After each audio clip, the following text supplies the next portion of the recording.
How's everyone doing? Better now that you're here. Oh, excellent. I love to hear that.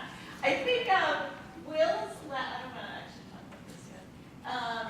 Will's last point is a great part for me to start, and I'm going to time myself because people know sometimes I talk too long even though I don't intend to. I want to thank the Mayor's Innovation Project and the Seattle office of the mayor here, but really especially 350 for not only putting this on, but being the group that has re-energized, in my opinion, not only the climate change movement, but the environmental movement. Since it got started, and particularly on this divestment campaign, climate change has been around for a long time. And many groups are doing some very important work on it and have been making progress. But as we also know, that we have not had enough national action on this, and it's imperative that we do. Especially, when I look at our Western Washington University students that are here, it is not so much the older ones of us that are going to suffer for that long under climate change, but it is them. And having worked in the environmental field for a long time, that it is particularly energizing. I'm not sure if 350 knew with As You Sow and Rec how powerful this would be, but it's like not only a breath of fresh air, it is like a really good, powerful firestorm moving through the environmental community that now matches up with us here in the financial investment community. And it has the power to really change things, and so do all of us in the room. And I think that's really important to remember among all the charts and graphs and numbers and analysis that I know you all have to do to make this case, but I'm not going to do much of that. Instead, talk about what are some particular, just a little overview, particular strategies. Green Century is just one, a couple of companies, and then spend just a minute or two talking and addressing the shareholder engagement, because that inevitably will come up in the discussions that you are having back in your cities about should we lose our seat at the table. There we go. All right, so this is Green Century. We are a little bit different from many places. We're started and are owned by environmental groups called the Public Interest Research Groups, or the PIRGs. We've been around for 20 years. We have two funds, the Balance Fund, which is sub-advised by Trillium, and the Equity Fund, which follows the MSCI KLD Social Index with our friend Tom Koo back there. We fall into the Balance Fund in particular, I think both the fourth strategy that Ken was talking about earlier today, and I also believe the reinvestment strategy that Will was talking about, in that the Balance Fund has the sort of negative screens, so it doesn't invest in the refining production of coal, oil, or gas, and also for all sorts of environmental reasons, avoids nuclear power, firearms, ag companies that have GMOs, and one of the original sin industries of tobacco. But it is a combination of a divestment vehicle plus a reinvestment vehicle, and so it is really looking to invest in companies that are engaged in creating the kind of future that we believe is not only possible but is necessary and is a good investment for all of us. So energy efficiency companies and renewable energy companies, sustainable food companies like Whole Foods, which we all know and some of us love, and then some of us don't.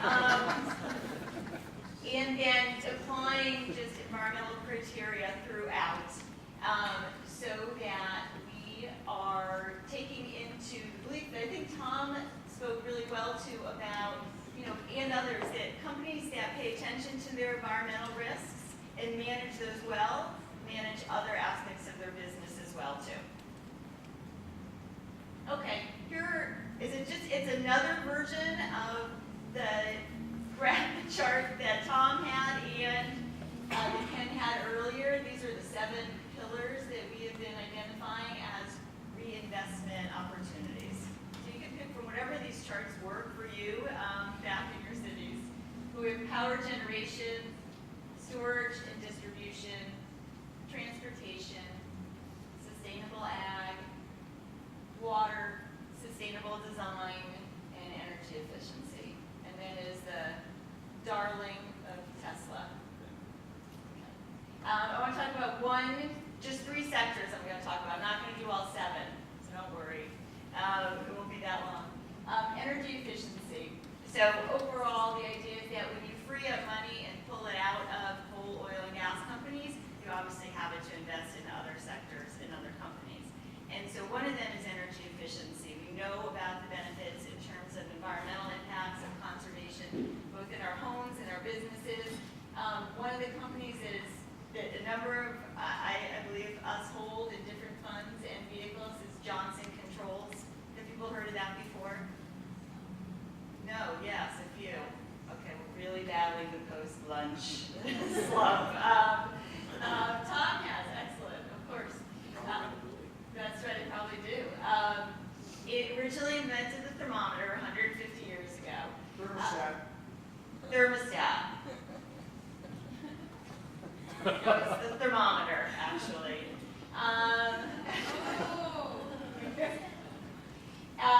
And it's, what it does now is spend a lot of time in their core business is providing different energy efficient models for other companies so they can reduce their energy costs. One of the cool photos, I think, is this building in New Mexico that just looks like a shiny office building, which is really nice, maybe to look at. But it's a walls of photovoltaic cells all around it. And what it does is, given its location in New Mexico, harnesses the power of the sun to actually pay for all the air conditioning in there.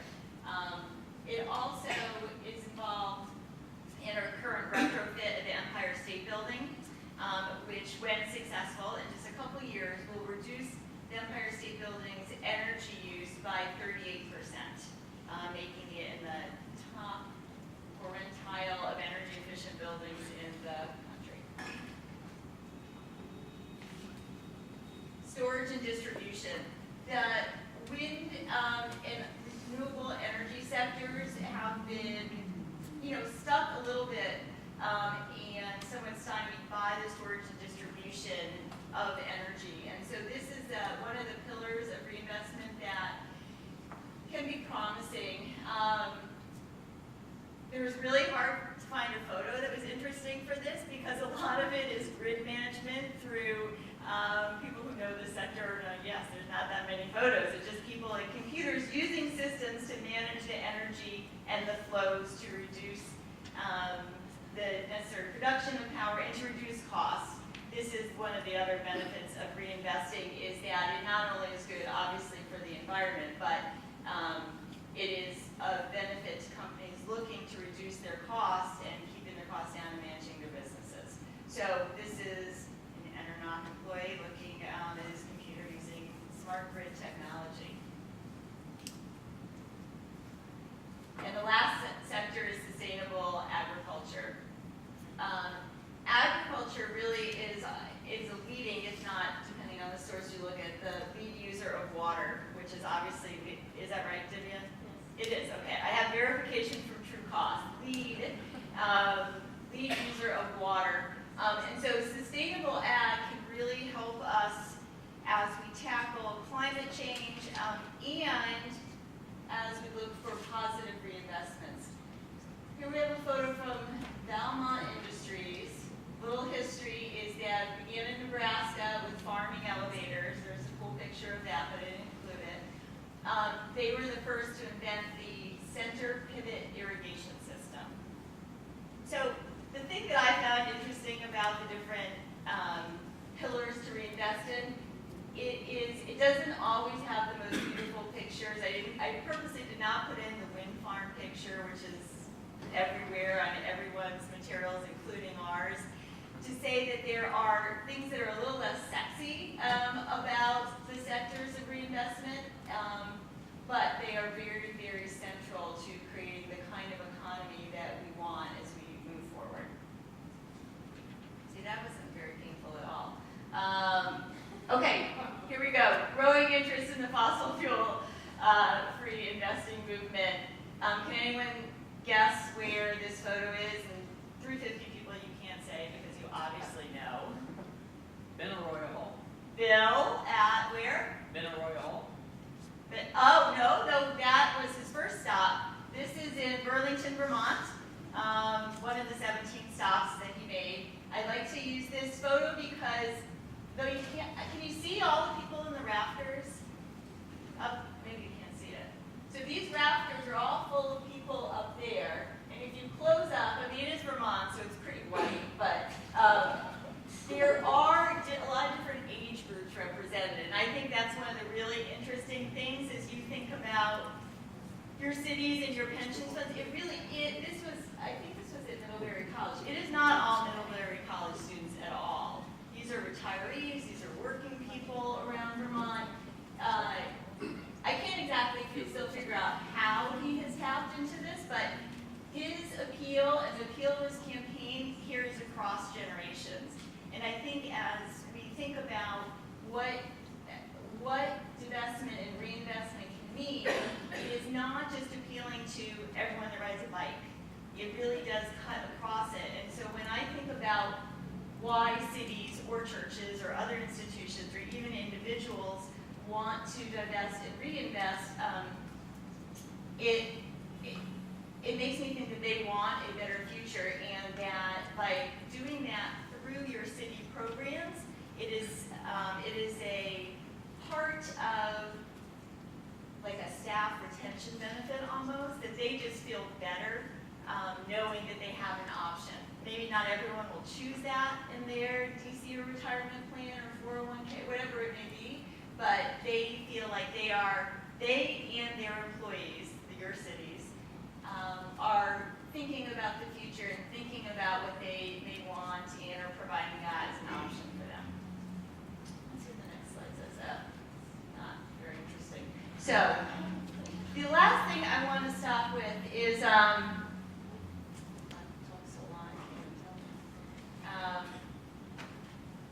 is quickly go through, which I think no one else is really covering, so I'm going to take the liberty of just going through the shareholder engagement pieces, because I imagine, as we heard from the man from LA, who was sitting there last night, oh, you're back here, there you are, oh right, you're back there now, that even if you guys are all really excited to do this and now are armed with all the information you need to go back and make the case and download all these charts and do the research, that there are still going to be people who, weren't at this conference, don't have maybe the same political persuasion about this that you do, or sense of urgency, and they're going to come back with a set of arguments that mostly focus, setting aside the financial arguments, mostly focus on why not engage with these companies. They're not quite ready to give up on thinking that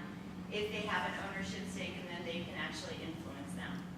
So I want to just go through a few points, and we have handouts on this and resources and all sorts of even more elaborate things in slide decks that you can use, and I hope that it's useful.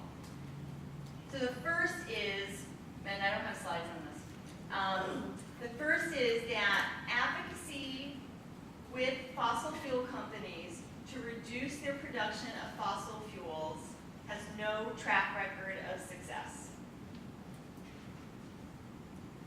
So most of the time, and I want to preface it, we do a ton of advocacy, even with some gas companies on the fracking issue with our partners As You Sow and other groups. Even there, we are not and cannot actually reduce fossil fuel production. We can tackle the water issues, the toxics, the community concerns, but the core issue of reducing fossil fuels, it has not happened. We have held these stocks for 20 years in the SRI industry. Even Green Century, I actually thought was an exception to. We, a number of years ago, got Chevron to pull out of tar sands. And when we started looking at divestment this fall, I went back to look and see, is that still true? And it wasn't. So even though it is a temporary victory, essentially. And so whenever people who are pushing back against divestment make this argument, it is all couched in what we could do.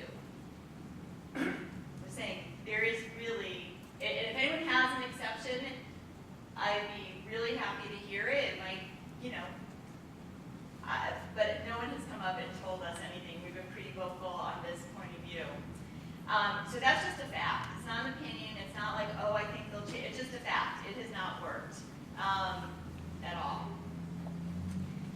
And then to the larger point that Bob was talking about last night, number 2 is that shareholder advocacy is not really suited to this.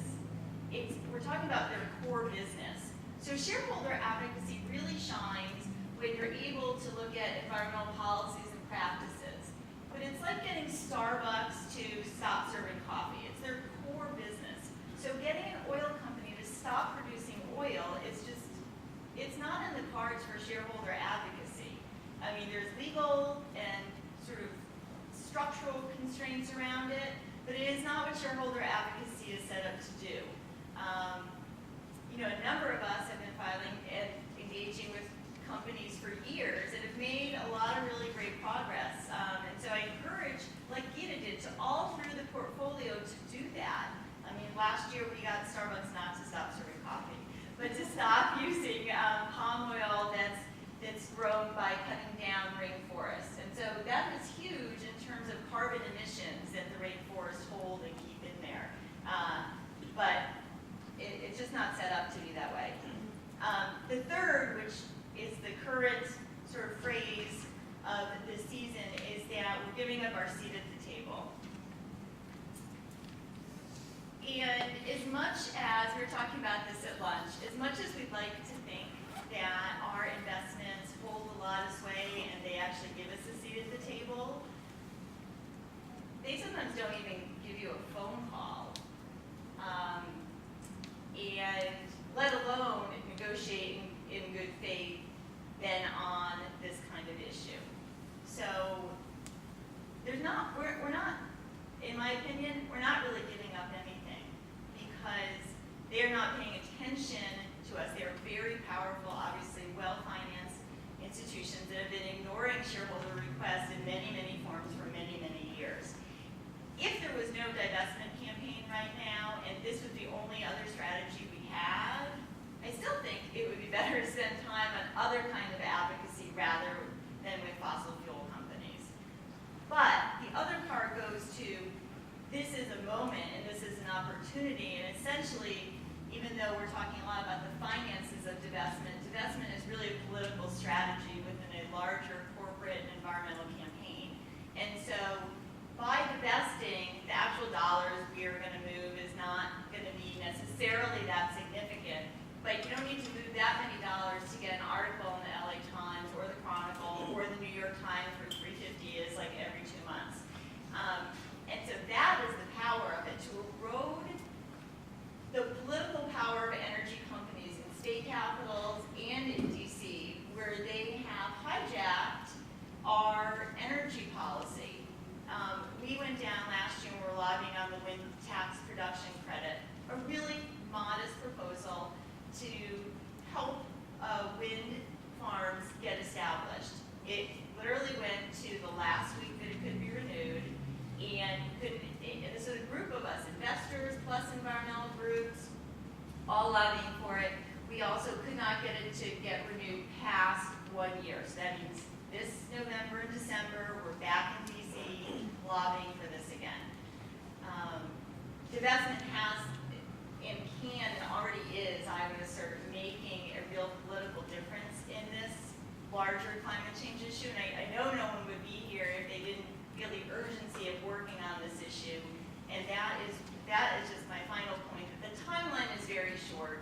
I think 5-year divestment is great, but I would argue that that's actually even pretty long, and that we need to be influencing policy now. So that might be the selling point for you to get it through, but I would try to do it faster because it is really urgent.